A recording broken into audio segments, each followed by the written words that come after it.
दर्शक दुनिया web TV में और मैं हूं आपके साथ शिप्रा। चलिए शुरुआत करते हैं बुलेटिन की।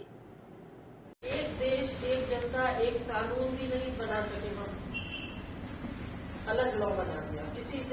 एक लॉ है कि वो 14 साल हमारे राजनीतिक दल ने जो हमारा प्रस्तावना था, संविधान की प्रस्तावना में हमारे बात हम करें, लेकिन हमारे देश में एक कानून ही नहीं। आयोग बना दिए प्रताड़ित करने, SC आयोग, ST आयोग, अब तो नेशनल मोदी स्कूल। क्यों? किसको भी विरोध नहीं, लेकिन हम तो जब तक हमारी लड़की 30 साल की होगी और वो तो 30 साल में शादी करेंगे। हमारे समाज जब बच्चे पैदा होंगे हमारे बच्चों के बहुओं के, तब तक तो 7-8 बच्चे पहले ही पैदा हो जाएंगे। तो भेज दिया, नहीं है कि मैं सनातन हूँ, मैं SC हूँ, ST हूँ, गुर्जर हूँ, मराठा हूँ, जाट हूँ, OBC के 250 जन के बिना दे। तो ऐसा देश की कोई कल्पना हमारे लोग, गांधी जी ने हरिजन शब्द निकाला, उस पर रोक लगी। अब दलित हो गया, अब उस पर रोक लगी। अब आदिवासी और ये है वो, तो कैसे कैसे समीकरण बन रहे हैं। मतलब धर्म और जाति, इसके बड़े विचित्र समीकरण। भीम तो सुना होगा आपने, SC और मोमेडन।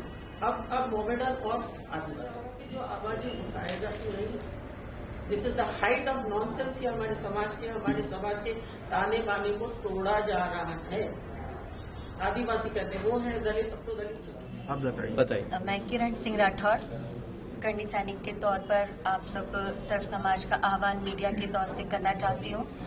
8 जनवरी को जम्बूरी मैदान में जो हमारे स्वाभिमान की लड़ाई है या जो हमारे अधिकारों की लड़ाई का हनन हो रहा है, आप सब इकट्ठा होकर सरकार को बता दें कि बहुत हो चुका अत्याचार, अब हम सब जागरूक हैं और अपनी मांग को लेकर जो आपने एक आरक्षण जैसा शब्द निकाला है, जिसमें आपने कुछ कटती छट्टी URWS के माध्यम से कर दी गई है कि निर्धन वर्ग सवर्णों में तो छांट दिया, जो आपने बता दिया कि वाकई में सवर्ण में भी निर्धन वर्ग है।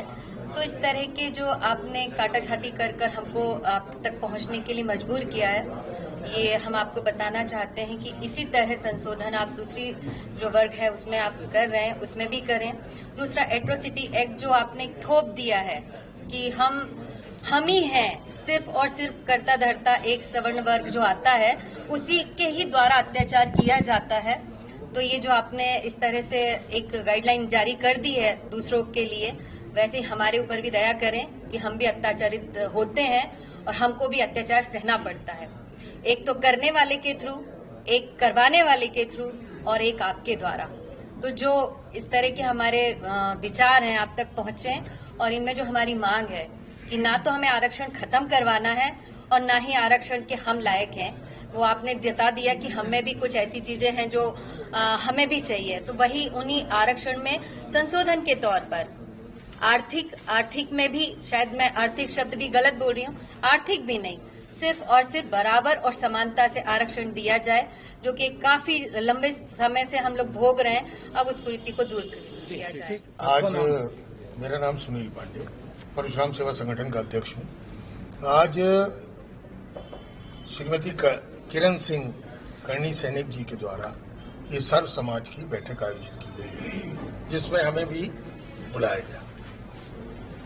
क्योंकि 8 जनवरी का आंदोलन सवर्ण समाज से संबंधित आंदोलन है, इसलिए हमारी भागीदारी हम इसमें पूरी तरीके से निभाने के लिए कटिबद्ध हैं। साथियों, के मेरा ये कहना है, आरक्षण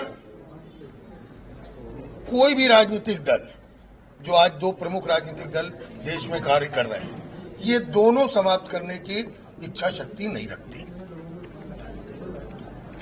कमलनाथ सरकार आई, उन्होंने 14% आरक्षण को 27% कर दिया, लेकिन आदेश नहीं जारी कर पाए, आज सरकार गिर गई। शिवराज जी आए, उन्होंने उस 27% आरक्षण पर मोहर लगा दी, सील लगा दी, और सामान्य प्रशासन विभाग से उस आदेश को जारी करा दिया, मतलब 27% आरक्षण हुआ। सवाल यह है, हम ये देख रहे हैं कि चाहे कांग्रेस हो चाहे भारतीय जनता पार्टी हो, दोनों पार्टियां आरक्षण समाप्त करना नहीं चाहती, ताकि सवर्ण पिसता रहे चाहे सवर्ण मरता रहे, चाहे कुछ भी हो जाए सवर्ण का, दोनों राजनीतिक पार्टियों से इससे कोई लेना देना नहीं। हमारा बड़ा स्पष्ट मत है इसमें। अभी सुप्रीम कोर्ट ने ईओडब्ल्यू उस पर मोहर लगाई है और ईओडब्ल्यू एस पर मोहर लगाते हुए उसके विरोध में जो 40 वहां पर याचिकाएं लगी थी उन्हें खारिज किया। उनकी वर्डिक्ट को हमको ध्यान में रखना है। उन्होंने बड़ा स्पष्ट कहा है 8 तारीख को क्या करने जा रहे हैं आप? इसी विषय पर जन आंदोलन है। लगभग कितनी संख्या हो जाएगी? देखिए, हमारा प्रयास है, अगर सारे सवर्ण समाज इस विषय पर चिंतित होते हैं और अपना अपना जिम्मेदारी से योगदान निभाते हैं तो कम से कम 2-3-4 लाख जनता वहां इकट्ठी होगी। सरकार के मंत्री भी वहां पे उपस्थित होंगे क्या? देखिए, सरकार के मंत्रियों को हम क्यों आमंत्रित करेंगे? सरकार के मंत्री क्यों आएंगे? वो भी सवर्ण में आते हैं क्योंकि हम चूंकि सवर्ण में आते हैं, लेकिन मैंने आपसे कहा दोनों चीजें उल्लेख की, बताया कि कमलनाथ सरकार आई 14% ओबीसी आरक्षण को 27% कर दिया और शिवराज सिंह आए उस पर सील लगा दी। क्या आंदोलन को लेकर क्या बैठक की गई आज, क्या निर्णय लिया गया, किस तरीके का आंदोलन होगा? ये सर्व समाज ने ये एक निश्चय किया है कि 8 जनवरी को एक बड़ा आंदोलन किया जाएगा जिसमें आरक्षण के विरुद्ध सारी सरकारों को जगाने का कार्य किया जाएगा। एट्रोसिटी एक्ट में जितने अन्याय और अत्याचार हो रहे उसके विरुद्ध हुंकार भरी जाएगी और सारे समाज, मुख्यतः सवर्ण समाज जिनके ऊपर अधिक अत्याचार हो रहे हैं और जिसको बिल्कुल एक हाशिए पे डाल दिया गया है, उस हाशिए से उठाकर उनको कम से कम एक समान नागरिक की तरह व्यवहार करे सारी सरकारें, इसके बारे में जागृति लाई जाएगी। आरक्षण में संशोधन हो या आरक्षण खत्म हो, किस तरह का चाहते हैं आप लोग? आरक्षण खत्म ही होना चाहिए। हो गया 80 साल और 2030 तक तो 80 साल हो ही जाएंगे। लगभग कितनी पब्लिक वहां पे आने वाली जम्बूरी मैदान में, और कितने जिलों से और कितने शहर से लोग आएंगे? अभी के बुलेटिन में इतना ही। ताजा तरीन अपडेट्स के लिए बने रहिए अक्षत दुनिया टीवी के साथ। अभी के लिए मुझे दीजिए इजाजत। नमस्कार।